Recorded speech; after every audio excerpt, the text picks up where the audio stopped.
I'd like to welcome everyone back to the Book of the Covenant with Rabbi David Silber. This is our fourth session as part of our Sir Zman. This is part of Rabbi Silber's ongoing series, coming the first two books of Tanakh, where he will provide an analysis of the laws of Exodus 21 to 23, central to the covenant of Sinai. And with that, Rabbi Silber. Yeah, thank you very much. And we'll see if we can make that up in another class. Okay, we're in chapter 21, towards the end of chapter 21, which of course are the set of laws. The particular order, as I mentioned last time, is very interesting. Seems to be often something like an ABA order.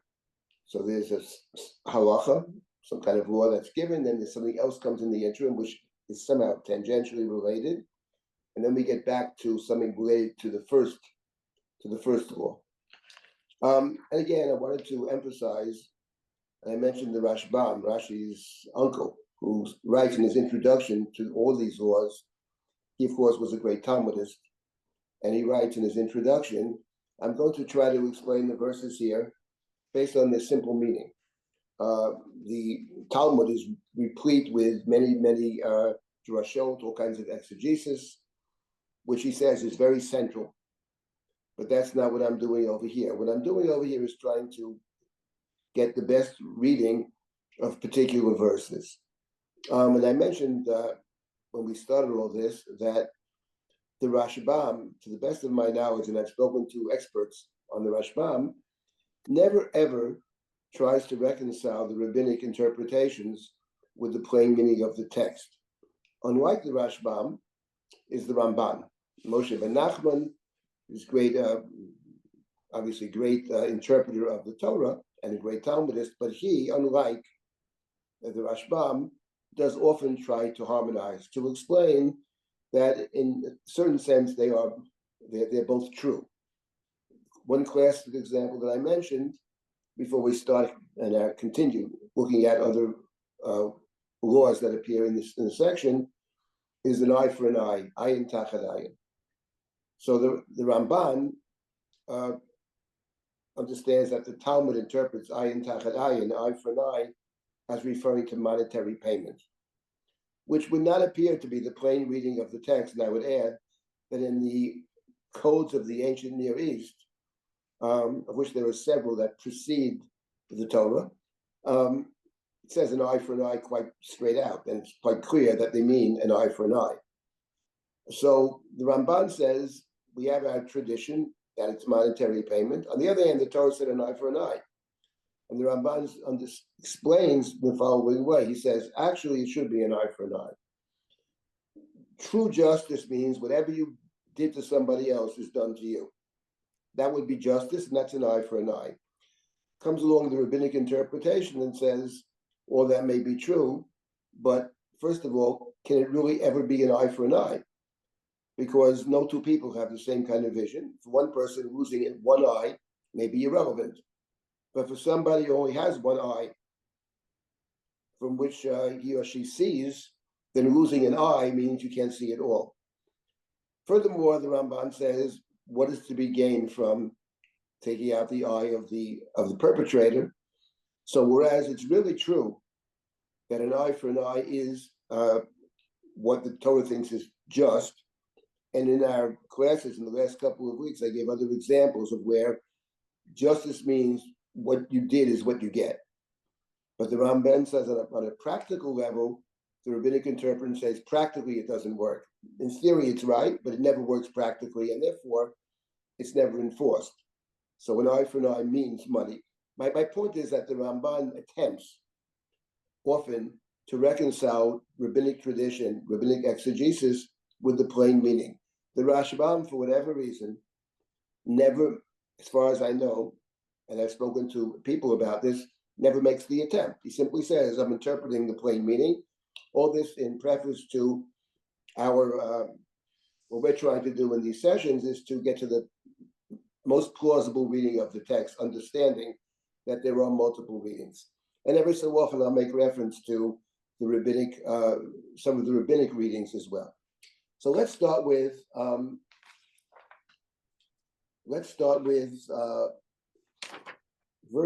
chapter 21, verse number 20, verse number 28. Verse number 28.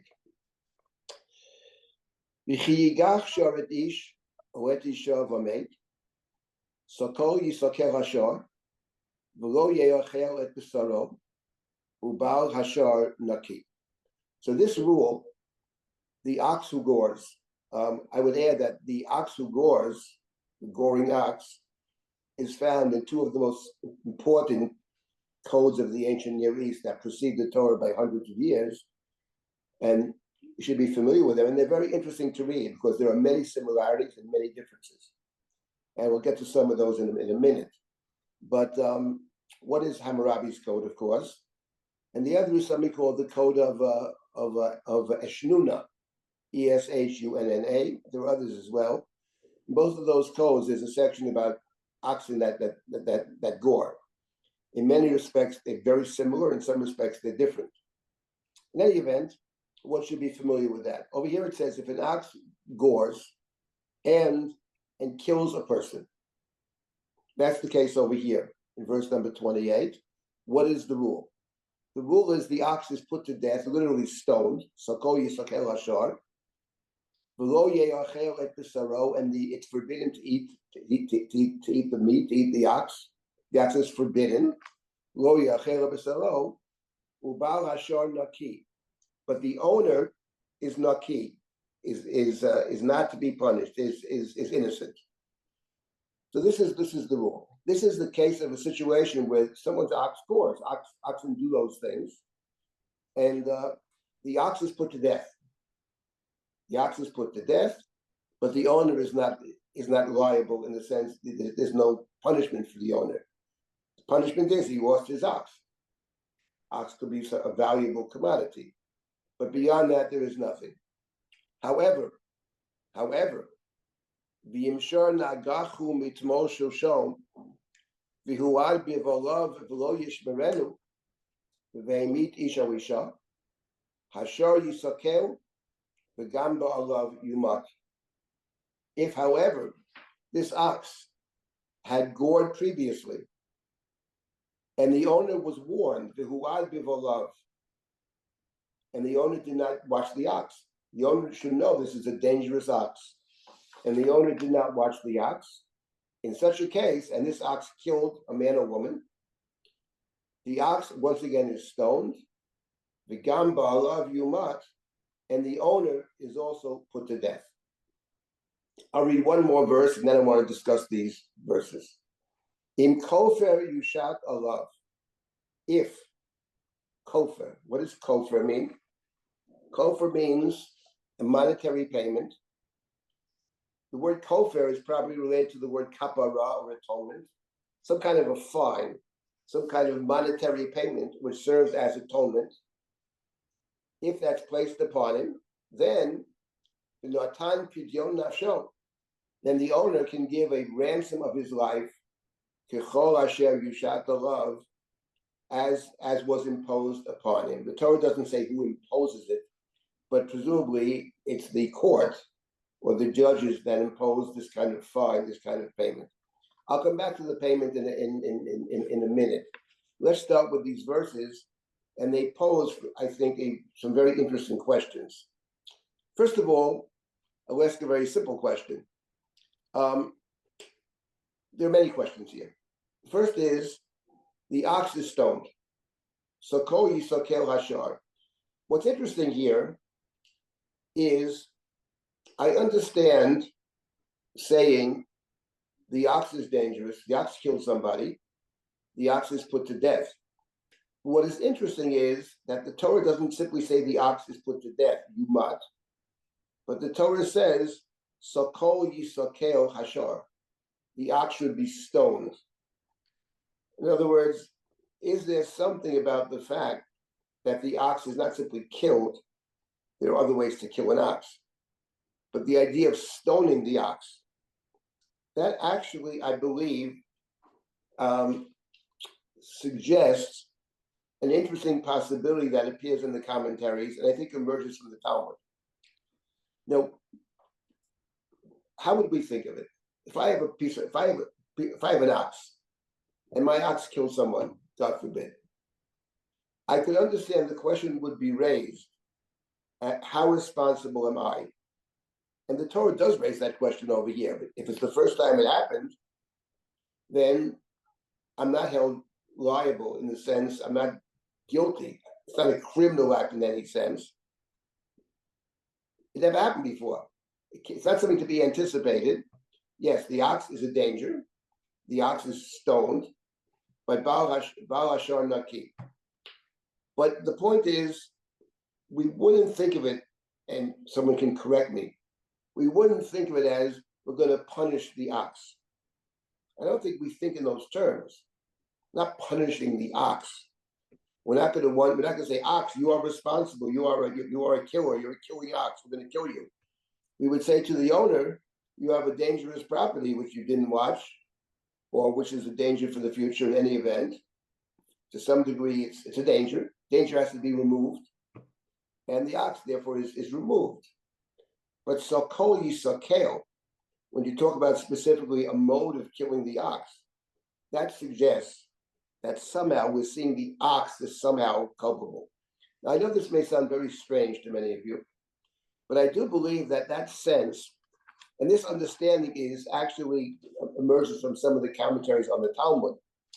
But I think when you think about it, and I'll quote you a verse from the beginning of the Torah, which does seem to suggest that somehow the ox, the animals, are somehow held responsible. If one was studying Talmud, this is a very interesting question, and there's certainly parts of the Talmud that would suggest exactly this. But the verse I'll quote for you is when Noah steps out of the ark. Let me find that verse for you. I'll just read the verse to you.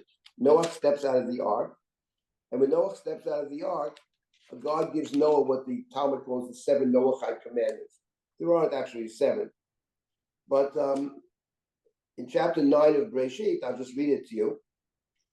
So God says to Noah, you are permitted to eat. When Adam was a vegetarian, but when Noah steps out of the ark, he's permitted to eat animals. All the animals, all the fish, you can eat them, right? However, the Torah said what you can do, you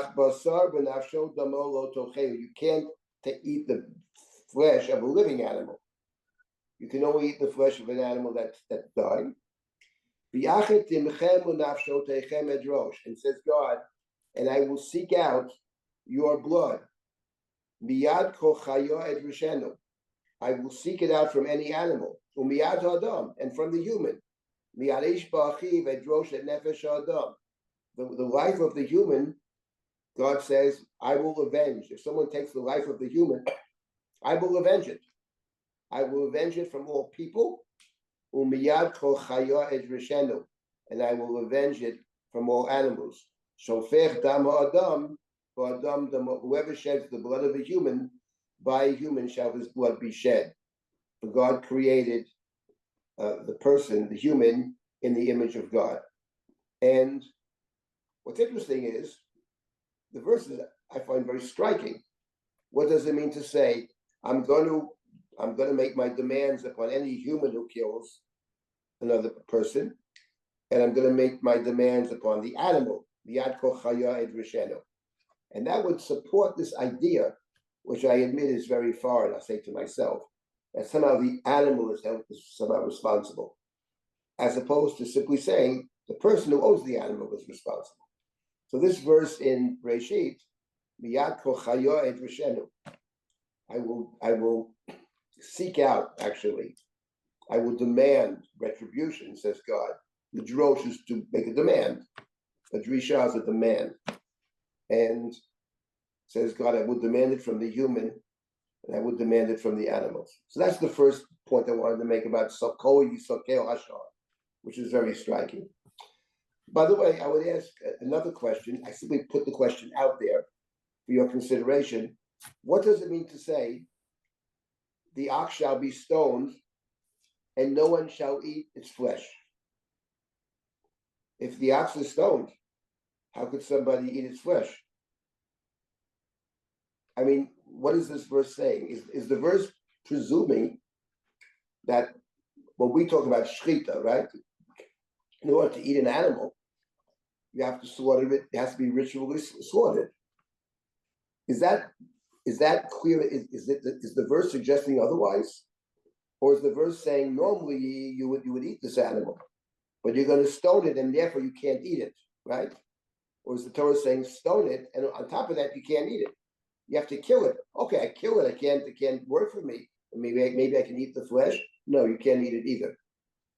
That would suggest that the default might be that you could eat it. And the truth of the matter is, of course, which is another very interesting discussion, that in the Torah itself, Rashi says there's no mention that in order to eat an animal, you have to slaughter it ritually. It says that about sacrifices. So there's a whole dispute about Rashi. Rashi says it's a tradition, but we don't have it. In any event, the verse is interesting. So that's the first verse we saw. However, let's get to the next verse, which poses a different problem. Then I'll stop and take comments or questions.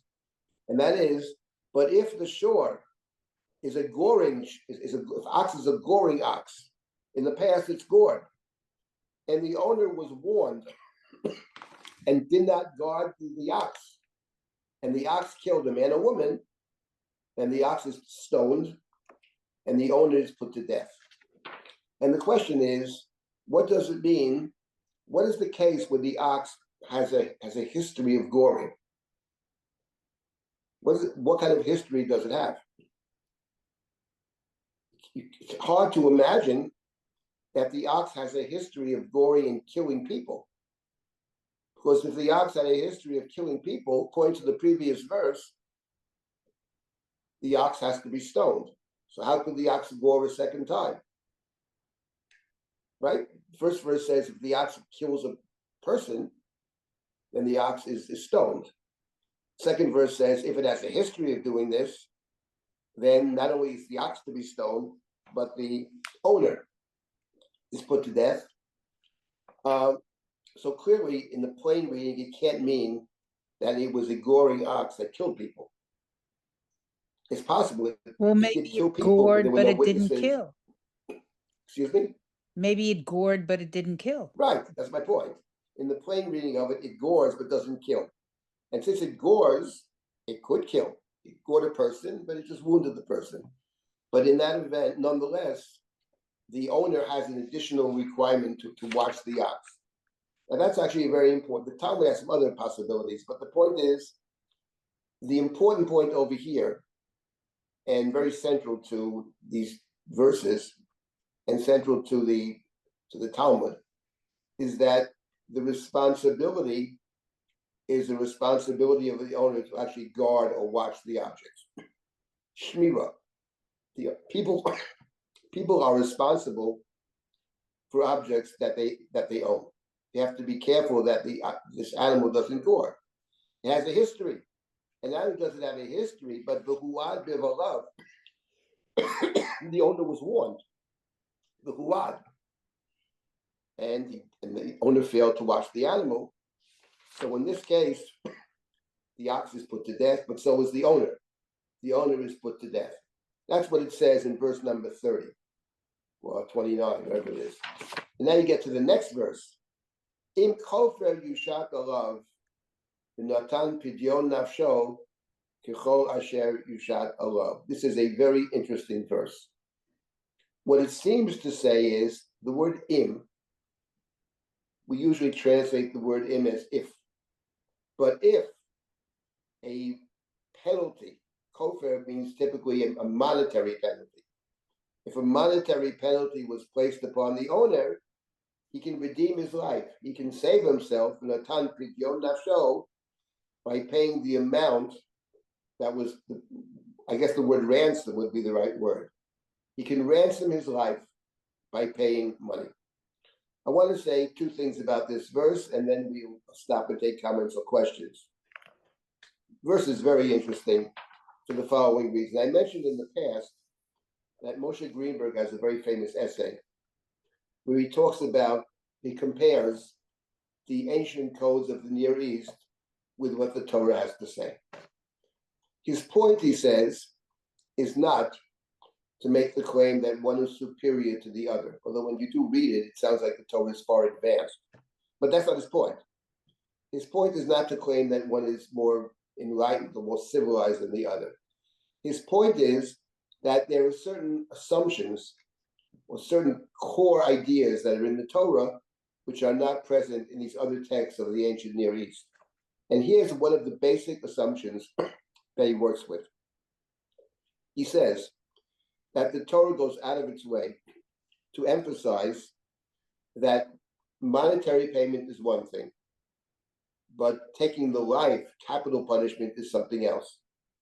And the two of them are very different. In the codes of Hammurabi, very often you can buy your way out. In those codes, you can buy your way out. In the Torah makes the point, generally speaking, that you cannot buy your way out. And this is explicit, not over here. Here it seems to say the opposite. But before we get to this verse, let me read you what it says in a different part of the Torah. So if you want to take a look, this is in the book of Bamidbar, chapter 35. Bamidbar 35. Let's find the verses over here very quickly.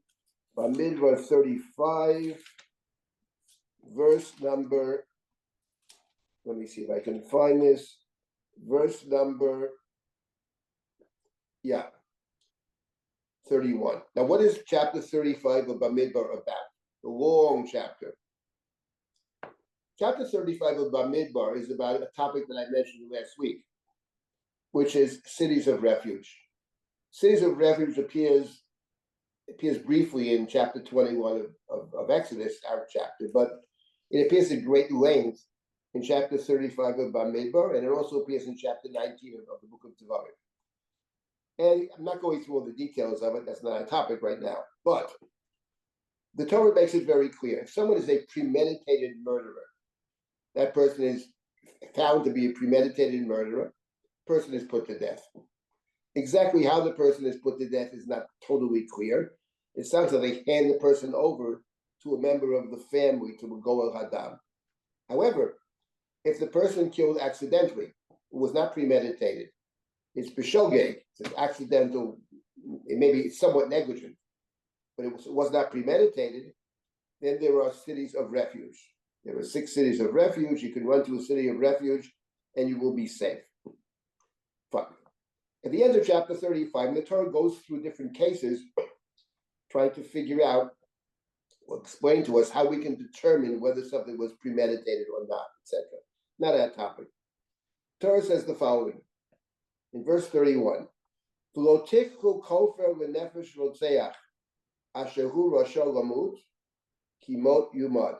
You may not take ransom for the murderer who is a wicked one, whose sentence is death, for he shall certainly be put to death. Kimot yumat. So the Torah is explicit over here that, unlike the other codes, under no condition can you accept monetary payment in lieu of capital punishment. That doesn't work. The Torah explicitly says you cannot do this.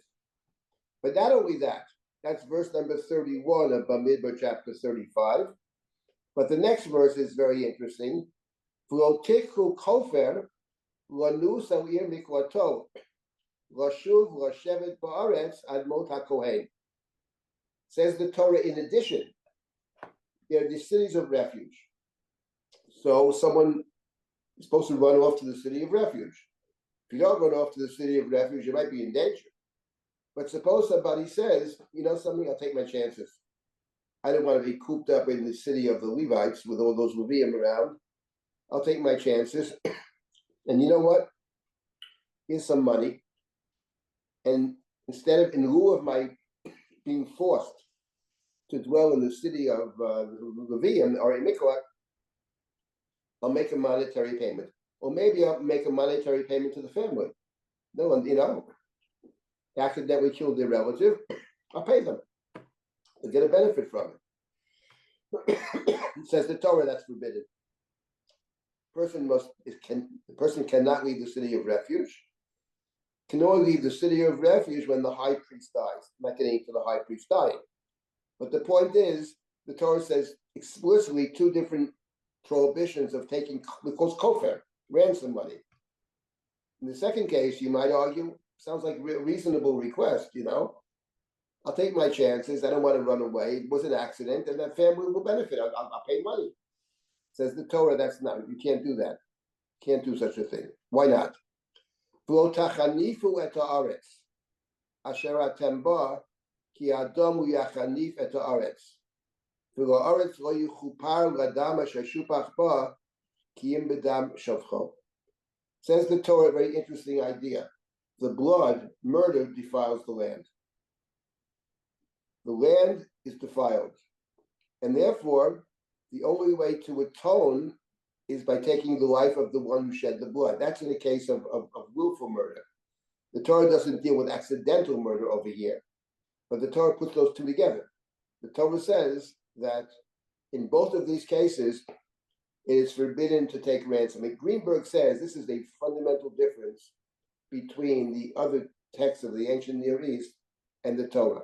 Having said all that, we have to deal with our verse. But our verse is actually different.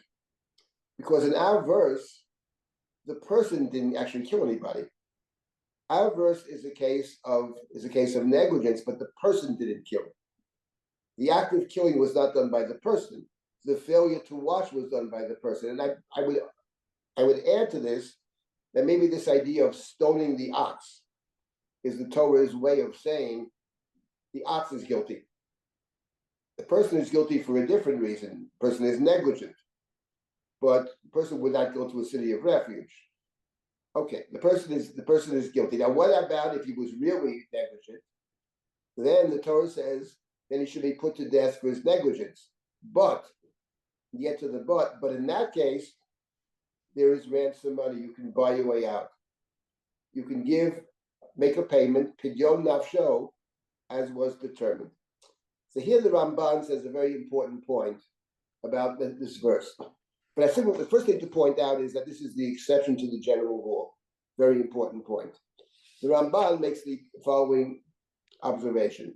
In terms of the halacha, the halacha is that if I was negligent and my ox killed somebody, the ox had done it before, or the ox was, so however you understand it, then in every case I make a payment. The Talmud presumes that you never put the person to death. The person may it may be taken to mean the person deserves to die, but in point of fact, the person actually is never put to death. The Ramban, the plain meaning is that in the rabbinic understanding is, I understand Balav Yumat deserves to die. The Ramban makes the following observation, that in this case, there is ransom. And the Ramban says, what do you mean? So if a wealthy person is negligent and the ox kills somebody, he has money, he's going to pay. What about a poor guy? He has no money. So he's put to death. So the Ramban says that's not possible.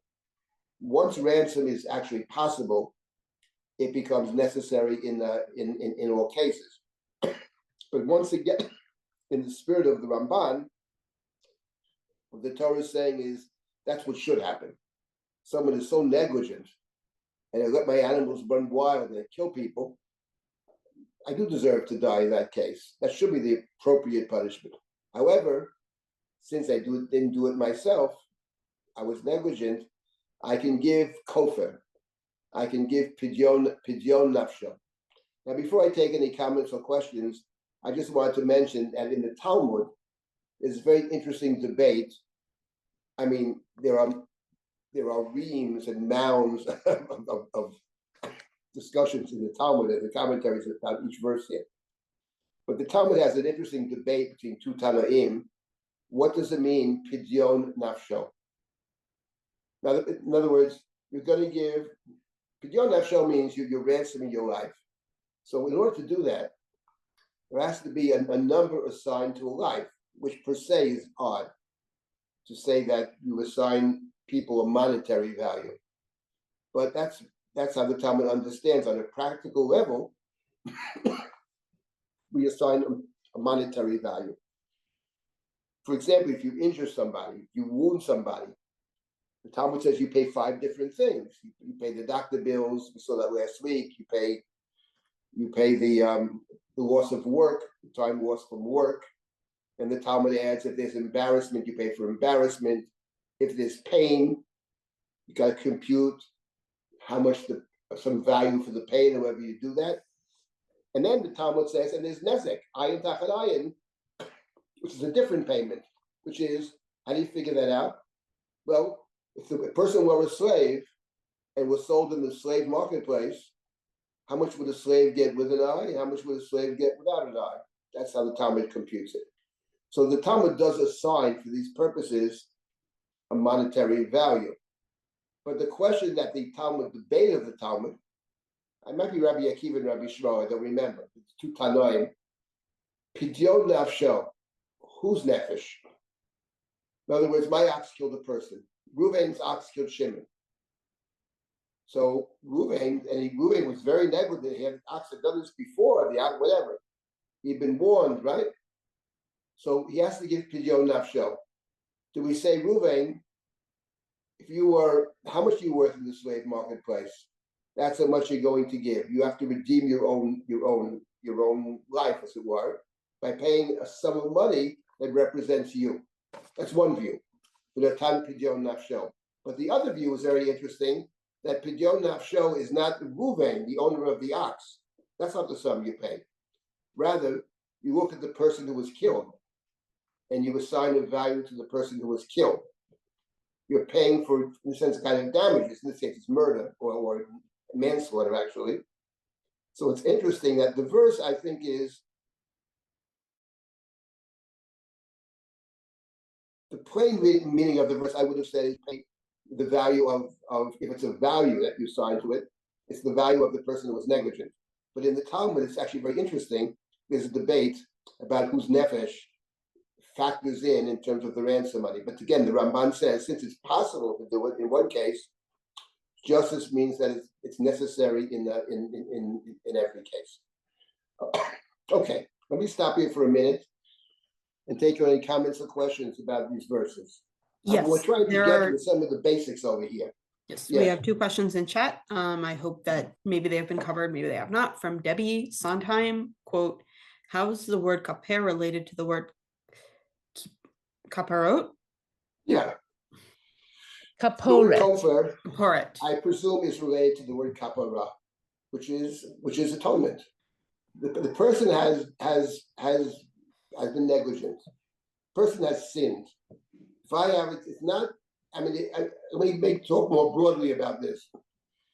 These are all these rules are called the Book of the Covenant, the covenant between God and the people. When you look at most of these laws, it's not exactly what we think of in terms of a covenant. If my ox kills somebody, then I have to pay, etc. Other laws such as this, we'll see. But it's very important to note that. That's an important point, that for the Torah, there are laws that relate directly to God. There are laws that relate to my fellow human being, but those are also related to God. Every ben adam mechaveiro is a ben adam lamakom. So the idea that the kofer, the word kofer, which is chosen over here, is, I think, related to the word kapara. It's a kind of atonement money. I'm paying because it's a fine somehow. It's a fine to somehow clear me in some sense from what I've done wrong. And I would add to this that there is a very big value to this. I mean, it may sound a little odd to us, but the idea, person was negligent or very negligent, or a person intentionally did something wrong.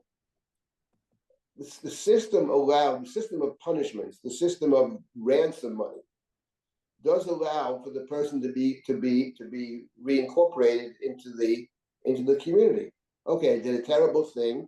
I'm going to be fined a lot of money, but there's something very positive about that. Once I paid that money, in a sense, I've been cleared. So the idea of kapara, the idea of the money, functions in a positive sense. If you have rules and you have punishments, the punishment can be very positive. One of my wife's books, Freedom and Punishment, it's one of the main points that it makes. But a system of punishments is what allows people to be reincorporated. So over here, this verse, I think, says this in spades over here, that the kofar is pidyon nafsho k'chol asher yushat olav. Now, who would get the money? That I saw that question in the chat. Who would get the money would be the relative of the one who has died. You can't pay the person who's died; you pay the estate, and then the relatives of the victim would collect the money. No, I got that. I was talking about the kapora that we have in the Mishkan. How does that word fit in? Oh, that's a big question. In other words,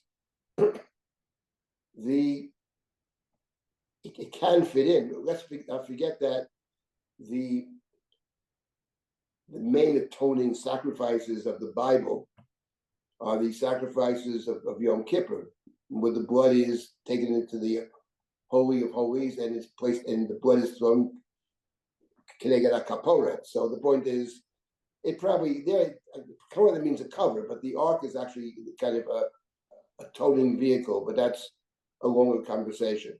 But there's no question that there is a relationship. Certainly over here, in terms of the kapora, that's another story. By the way, when the ox kills a person, this is another remarkable rule. You know that in the Talmudic system, there are different kinds of courts. There's a court of three. There's three standard courts. There's a court of 3 judges. There's a court of 23 judges.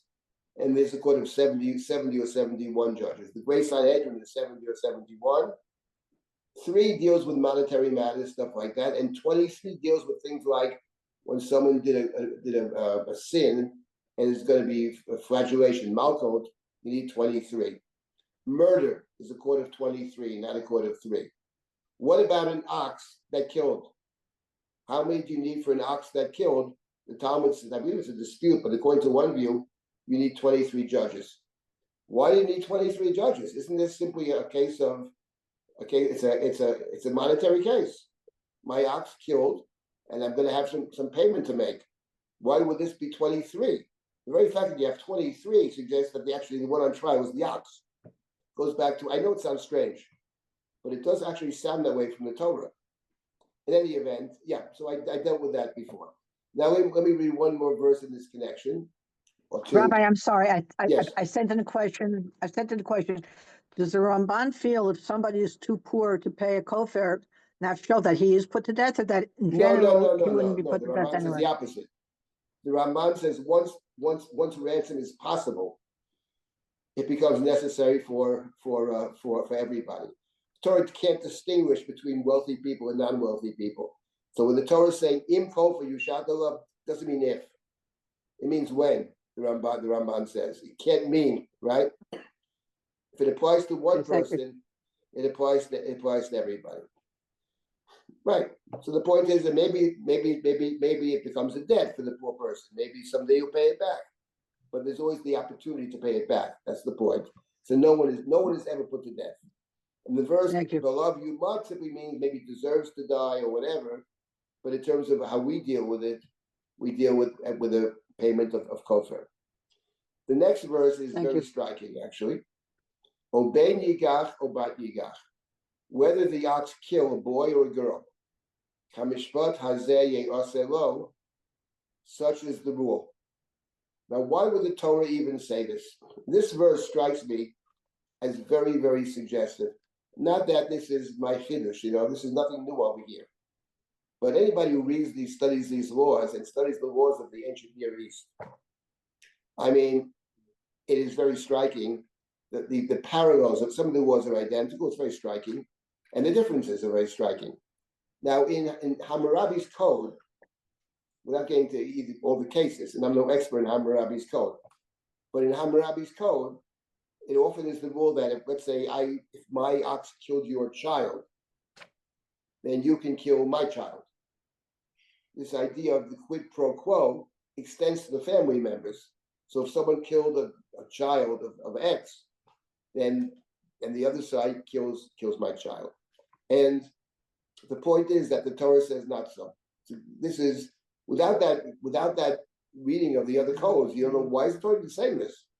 Obein yigach or bat yigach. Because in the other codes, actually, it's not so. In the other codes, there's retribution against the other members of the family. It could be a boy or girl, whatever. The Torah says that's out. Also, there is no such rule. You pay for whatever the payment is. If you kill an older person, kill a child, it's the same rule. But that's it. You're not going to kill the child of the one whose ox killed someone else's child. Fine. Now the Torah has one more verse over here in this section. Im eved yigach asher olamah kesef shloshim shkolim yitei ladonav asher yisakeh. What about if he killed not a free person but a slave? In that case, there's a monetary payment, and the person is not, as it were, put to death. There's a monetary payment of 30 shekels. So I just wanted to comment about this business of the slave. Now, in the other codes of the ancient Near East, there is a very sharp difference drawn between free people and slaves. I mean, tremendous differences between them. The Torah has differences, as we see over here. What's called shloshim shalevin. If you killed someone's slave, you pay 30 shekalim. But you're not put to death, there's no ransom, etc. However, we have just to, and we've discussed this in the past, the Torah did not eliminate slavery. In Vayikra, it does eliminate Hebrew slaves, I believe, but not over here, and certainly non-Hebrew slaves. However, it's very interesting that in regarding slaves, the Torah does have a much more, I would say, liberal view than these other texts do. First, and it comes across in two different ways. First is, earlier in the chapter, we didn't read this before, but early in the chapter, in verse number 20,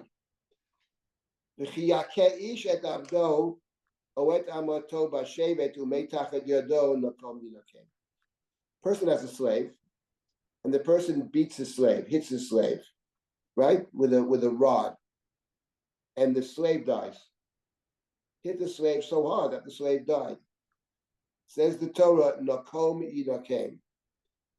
The slave shall be avenged. Now, what does that mean, Nakom Yidakem? It's a very good question.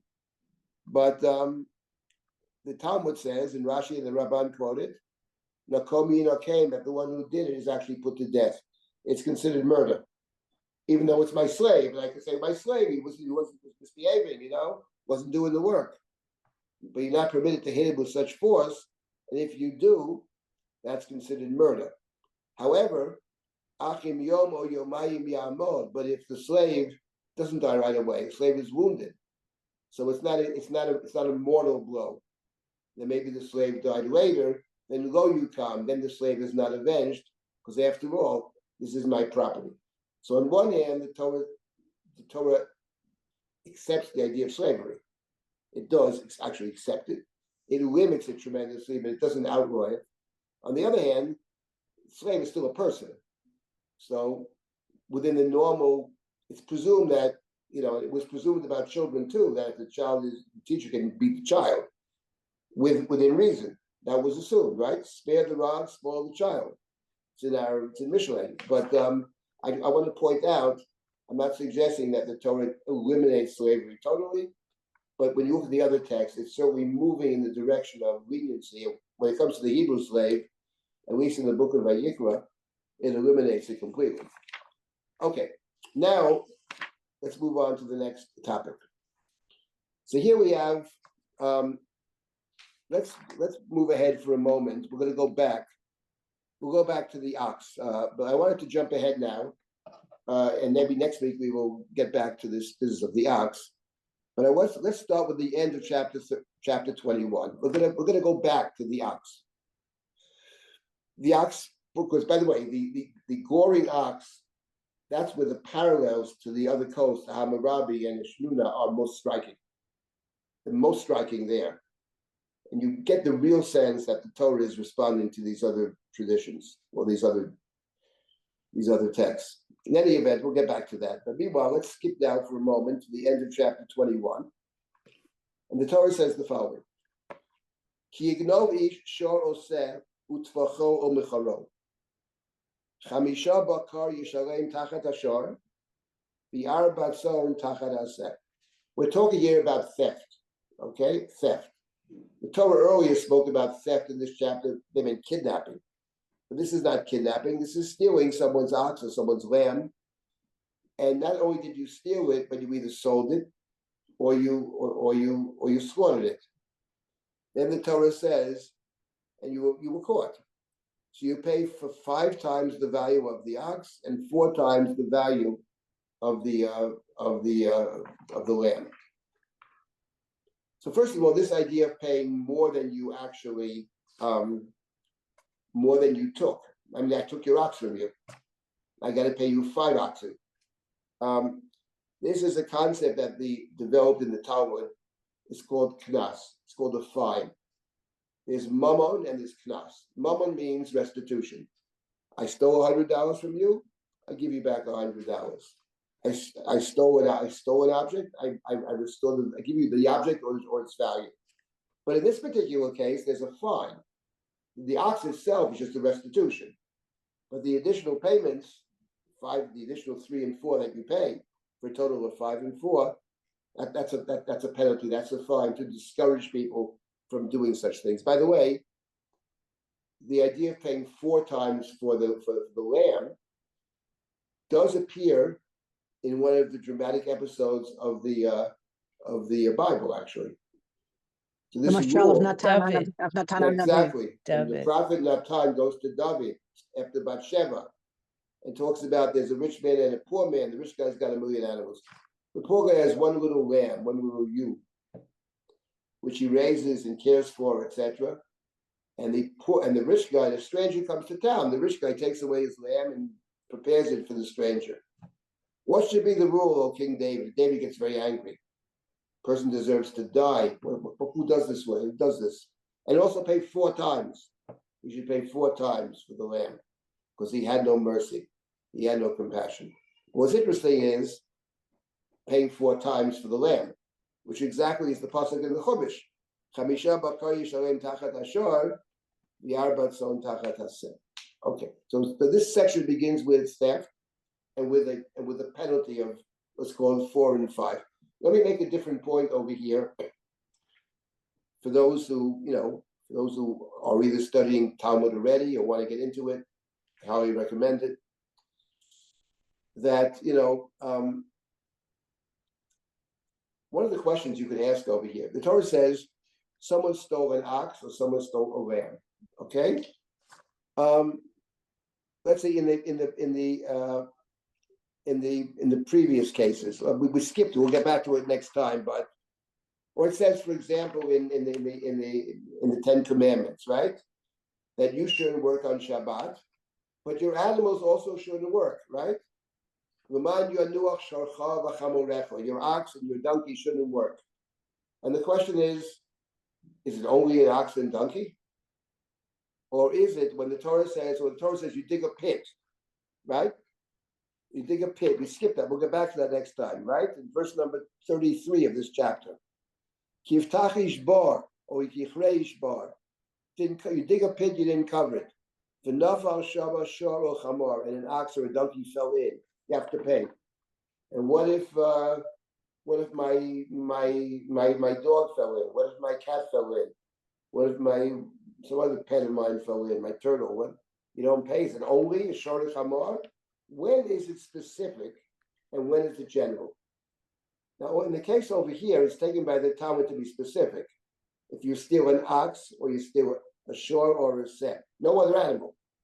Every other animal is treated like if they stole a piece of property. So it's a general question to think about, generally speaking, when the Torah gives examples, because in the Torah they give a lot of examples. Is the example just an example? Or is it specific? It's something to think about generally. In any event, now we have the following. Very interesting case, and we will conclude with this case. Im b'machteret yimotzei haganav v'ukav v'meit ein lo damim. Im zarcha shemesh alav damim lo, shalem yishalem. Im ein lo v'nimkar b'gnei bata. This is a very, very interesting rule. If b'machteret, now what is the machteret? A machteret, What verse? verse number, chapter 22, verse number 2. Verse number 2. Verse number 1, if you stole an ox, you stole a lamb, right? Verse number 2 of chapter 22 is, if the thief was found b'machteret. So a machteret is some kind of a tunnel, right? Something you dig. In other words, a thief is digging a tunnel, tunneling into my house. And the intention of the thief is to steal my property. It's a ganav, right? He's called a ganav, he's a thief. But he's going to steal my objects by tunneling into my house. And he's getting pretty close to my house, and I notice the thief. And what do? I kill the thief. I kill him. Ein lo damim. What does it mean, ein lo damim? He literally has no blood. What does that mean, he has no blood? It means that I'm not responsible. Ein lo damim means if I killed him, I'm not taken to task for killing him. That's the plain meaning of it. And by the way, let me give you another example where we have the expression ein lo damim. There is no blood. And that is in the section I mentioned before about the Ir Miklat. I'll read it to you. So we know that if an unintentional killer, someone killed, it wasn't premeditated, then the killer has to go to the city of refuge. What if it's called a murderer? What if the killer was in the city of refuge because he did it and it was not intentional? It was negligent but not intentional. And the killer is inside the city of refuge. And the killer says, I hate being cooped up in the city of refuge. Let me go outside and take a little walk. I'll come back to the city of refuge. But meanwhile, there's a good movie in town or whatever it is, let me get out of here.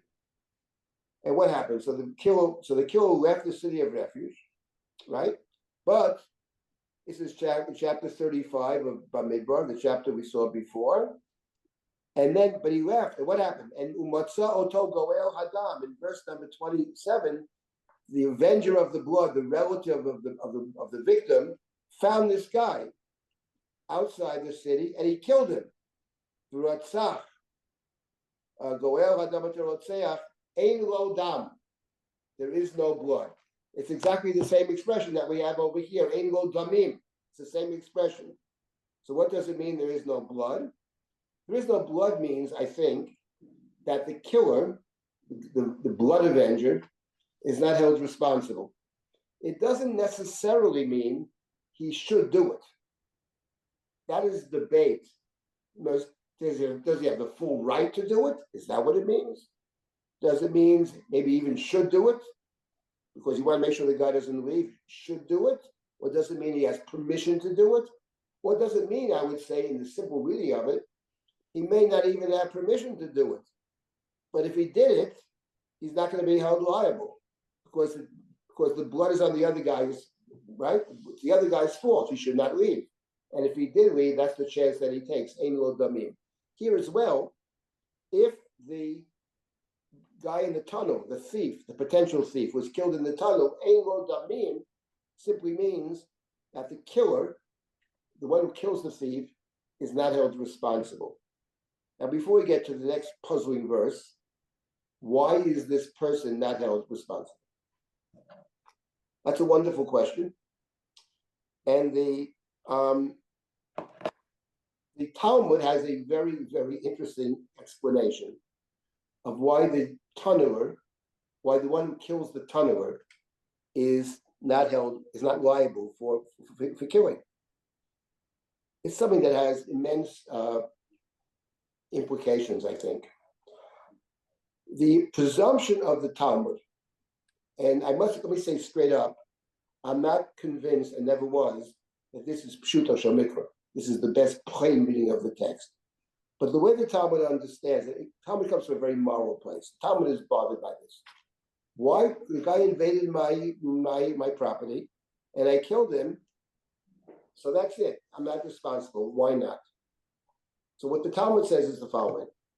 We're talking about a situation where the guy is breaking into a house, and he's not doing it in the daytime. He's not doing it where it's clear he's going to be caught. In other words, the next verse says, if the sun has risen, then yeshor damim. So the person is tunneling, let us say, at night. The person is tunneling into a house. This is the Talmudic explanation, where he assumes that people are going to be in the house. It's nighttime. He's tunneling. He's going to get into the house.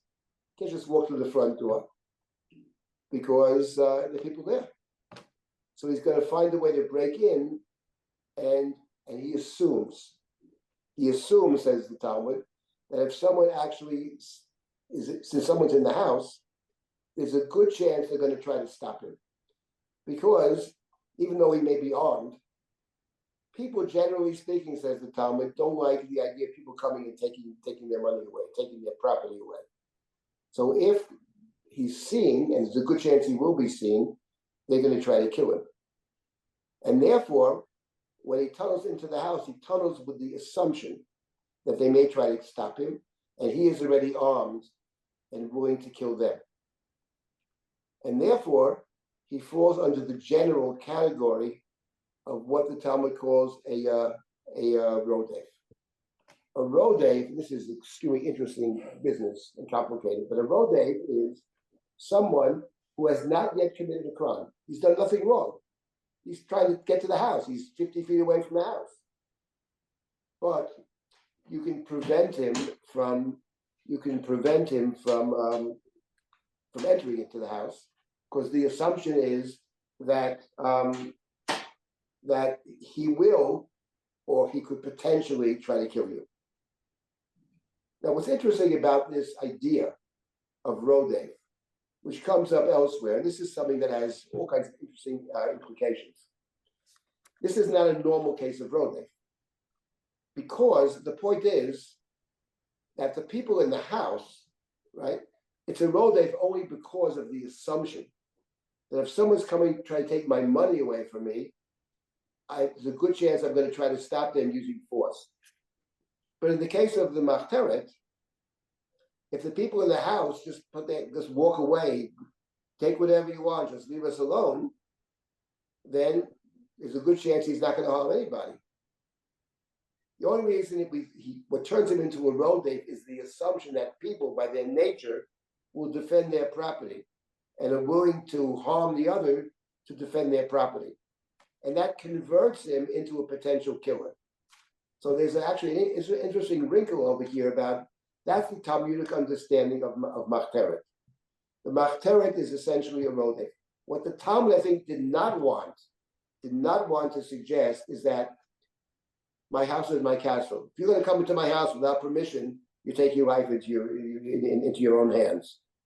And I would say that when I read the verse, it strikes me that the Torah is not saying that I necessarily should be killing the guy.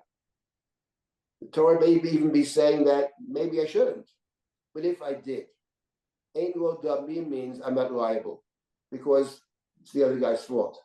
If you walked into my property and in a way that is threatening, even monetarily threatening, then if I did kill you, I'm not put to death. By the way, in Hammurabi's code, a thief was actually put to death. But over here, that's one way to read it, but I want to emphasize that the Talmudic reading is not so. The Talmud presumes the only basis for killing him would be that he's a rodef. Now, maybe I'll discuss rodef more next week. However, the next verse is very puzzling. Im zarcha hashemesh alav, but if the sun has risen, damim lo.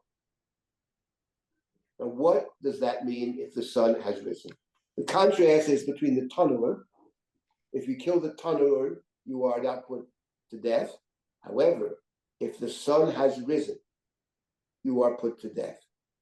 So here the commentaries, of course, and you can only imagine, and the Talmud is very puzzled by this. What does it mean if the sun has risen? And there are several different interpretations if the sun has risen. personally, I think that the interpretation that I personally like the best of the various interpretations, maybe we'll continue with this next time, but if the sun has risen, could mean this: the guy is tunneling under my house. If the sun has risen, could mean, and some understand it this way, if he walks out into the daylight. In other words, if he walks out into the daylight, in other words, he's already stolen my property. It's not the tunneler who intends to steal my valuable candlesticks. He's already stolen them. He's walking back out through the tunnel and he walks into the sun. He's already stolen it. And now I can shoot him. I see him. Says the Torah, you can't shoot him. Because once he's not, this is how they do it, once he's already out of the tunnel, he's not a threat to me anymore. He's just a plain out thief. And then you have to take him to court. So that's one way of understanding Im Zarcha Hashemish Alav Damim Lo. There are other interpretations, Im Zarcha Hashemish Alav Damim Lo. I have to apologize. At this point, I actually have to stop. I will try to make up the time, as I said, the next week and give an extra 10 minutes, if that's possible. Next week, we will continue with this Machteret. I want to discuss the idea of Rodef much more generally. And then I want to deal with a very famous problem in these verses. And a friend of mine wrote a very interesting article about it that I think could actually be right about the plain meaning of the text. We'll get to this next week. It's the passages that follow, beginning in chapter 22, verse number 5 and 6 and 7 and 8. So we'll deal with it next week. If anybody has questions, you can email me. But I have to stop at this point. We'll continue next week with Machteret, and then continue, and we'll complete these sessions with the discussion of the one who's hired or not hired to watch an object. And we'll discuss this. It's quite interesting, and the commentaries have a field day with it. We'll discuss it next week. Thank you. See you next time. Bye-bye. Thank you, Rabbi Silber, and thank you everyone for joining today. We hope to see you all next week for the final session. Coming up later today, the new series of Mishnah in Depth, a vote, will be released over YouTube around 12 p.m. today. You can find out more at drisha.org, and if you sign up at drisha.org/classes, you can get the links to the new class videos sent straight to your inbox. And with that, take care, everyone.